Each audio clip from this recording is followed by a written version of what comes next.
Hello everybody, we are at Rennes-les-Bains in France, and there is this area that I haven't been to Stonehenge yet as Jill, but the rocks here are awesome. It has a very Druid feeling, and I mean that in a good way. I don't know how anyone else would mean it, but the stones here are so cool. So neat. I love you guys. Give you a view of the trees.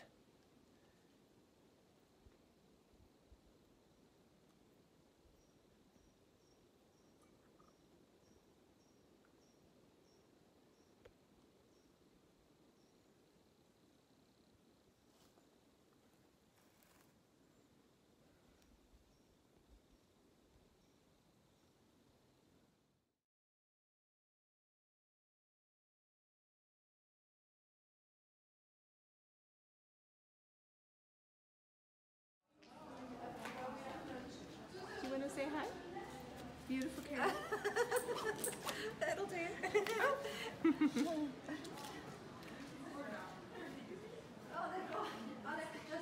I got some of them.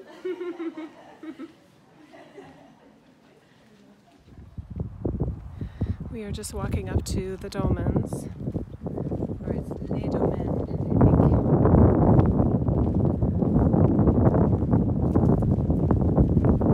5,000 years old is the estimate.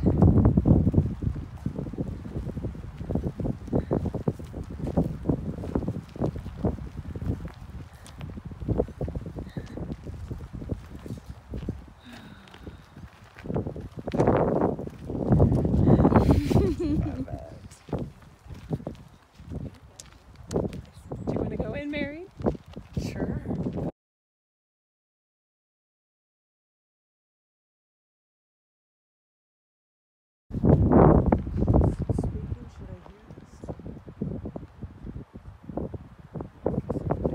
Last time we were here, the same thing I'm feeling this time. There's a part of me that remembers this place and says, it's still here. Oh, that's so It's still here, right? And just excited because it's like it loved it so much. I got goosebumps.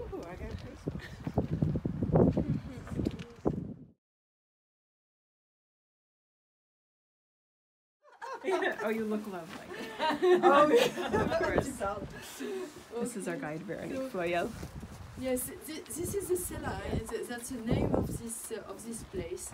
In fact, we have here, as I said in the bus, this is the biggest and also the oldest, the eldest dolmen we can find in Europe.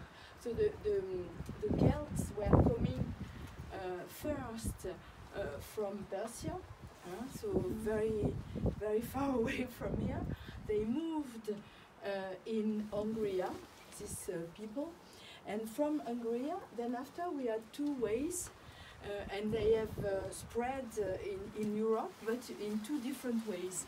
So the first one was to take the road to go northern Europe, so through the Switzerland, north of Germany, and then northern Europe.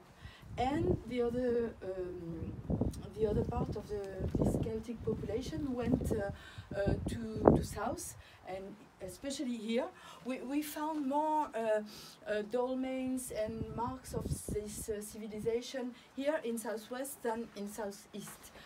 So they took the other road, so through the Alps mountain, following the Rhone River valley, and then down to south of France. But they didn't settle a lot in first. So at the very beginning, the first place they settled was here in southwest of France, so close to Toulouse, where we have Minerve, and here, of course, in this region. And that's why we can find more than 2,000 dolmens, menhirs, or standing stones here in this countryside, which is really a lot, more than in England, because sometimes people think that in England I'm sorry. It's not a competition. It's not a competition, thank goodness. But sometimes we think that England or is really the land for the Celtic population. No, not really, in fact, because these people who came here were it was earlier than the ones who were in Stonehenge, for instance. Here we have Stonehenge. It's between 2,500 maximum to 2,000. Here it's 3,000 years BC. So it's really earlier. So we are here, as I said, I don't know if you realize that it's really the first place where these people decided to settle. Why we know that? Because in fact that's the way they buried the people. And it gives us the information about what kind of civilization it was, how what was, not exactly, but we have an idea also of the period they came here.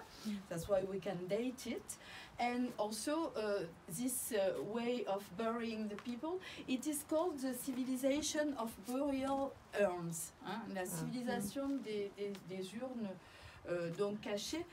In fact, they were burning the bodies, and it is a very special way to bury the people, and that's the information we have. And thanks to this information, we could date the dolmen. So you can the fact.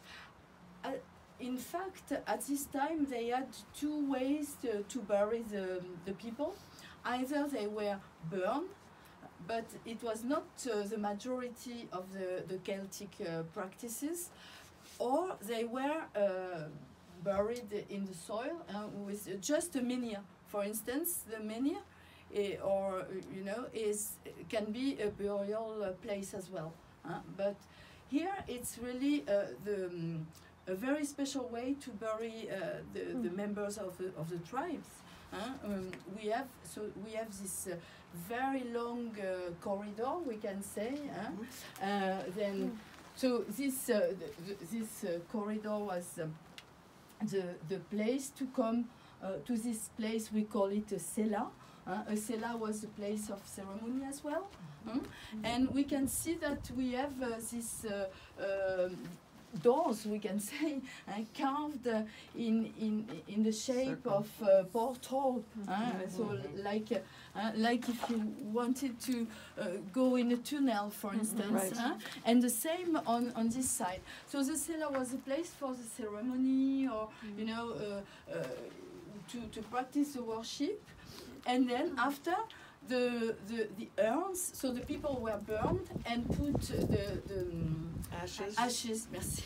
The ashes were put inside a urn, not very small, not very big urn, and then buried here in this place where we have found many urns when the dolmen was discovered. So few words on the discovery, which is very, very funny, we can say. When they discovered this dolmen, it was totally hidden except the capstone here. So just we had the soil on each side, and just the capstone was outside, and we could see it. And we had a couple of antiquarians who were local, and so they saw this piece of rock and had something in mind, because as I said, we have a lot of menhirs and dolmen and stones here. So they have decided to dig, and finally they found the other part of the dolmen. Wow. Can you imagine what a discovery? What a discovery, yes. right? So yes. When did that happen? like It was in 1957. Wow. Very, Wow. very, Just yes, literally wait, the it's idea not that so. for 5,000 Yeah. years, Yes. right? And then 25 years for the restoration in different parts, in fact, because at the very beginning, so they discovered the Cape Stone and decided to dig it. But as you can see, they are not all original stones. Okay. This part, for instance, has been added to the fill. yes, To fill up yes, the top, because yeah. of course the dolmen was a little bit destroyed, so they had to, for the restoration they used some. You see here we have the original stones, but the concrete has been put here just just to. They tried to make it closer to the original as possible, but of course some parts were missing, so they were obliged to use modern material, but local materials. What we know, in fact, is that analyzing the stone, you know the stone. Just pointed to Lisa. Yeah, She's you studying say geology. that someone said me that you Study know geology. Geology. Yes, geology. So yes, I have to be very clear. Otherwise, so we have two kinds of stones, of rock here, and in fact, with these two different stones, we know from where the stone has been taken. And the most amazing thing is that this one is sandstone. We have grey and also red sandstone. So that's local material, just here. Just on this small hill, we can find this kind of rock. So we know that they use the local material to build that. But the Cape Stone is limestone. And we don't find limestone here in the area. It's at least 5 kilometers far away. So can you imagine? It's 30 tons, the Cape Stone. So imagine the way it's difficult to find the solution. So they had the solution, of course, because the stone is here. But coming from for 5 kilometers far away, and the name. So the name of this dolmen is the Dolmen of the Fairies. So the small fairies. In fact, most of the time, when or Dolmenos of las Fades. Fades is very in Portuguese. Yes, we also call it like this, Fades. Yes, and in fact the ferry is a way when this dolmen has been discovered. Nobody could explain the fact that the stone was here and carried for such a long distance, and so they have explained the miracle of the fairies who put the stone on the top of the dolmen. That's why it is called the Dolmen of the Fairies. But most of the time, if we really look on books or yes, they use the solution of the fairy to explain yes, something they can't, in fact. So probably, you know, they had techniques with the wood carrying. But imagine how long it has taken to put this stone, and then after, when the stone is here, to put it up on the yes. So it's really something now. But you were talking about mystery, and it's nice sometimes to keep the mystery and to let the fairies do the job. What's fairies in French?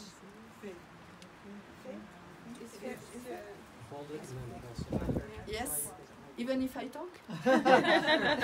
Véronique, what's fairies in French? Fée? Fées, oui, les fées. Le dolmen des fées en français. Le dolmen de los fades en portugais, in Portuguese, or dolmen of the fairies. So what we found here not here, but in the last room where they buried the people, were so like you know, like urns, like a little bit like amphoras.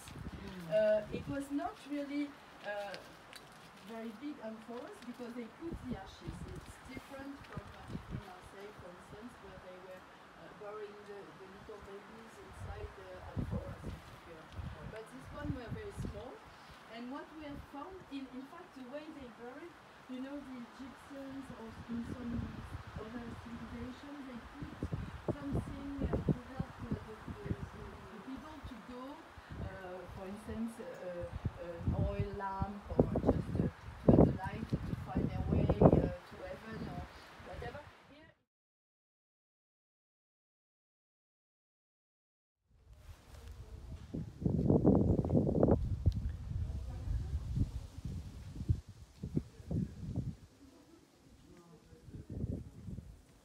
This is the city of Minerve.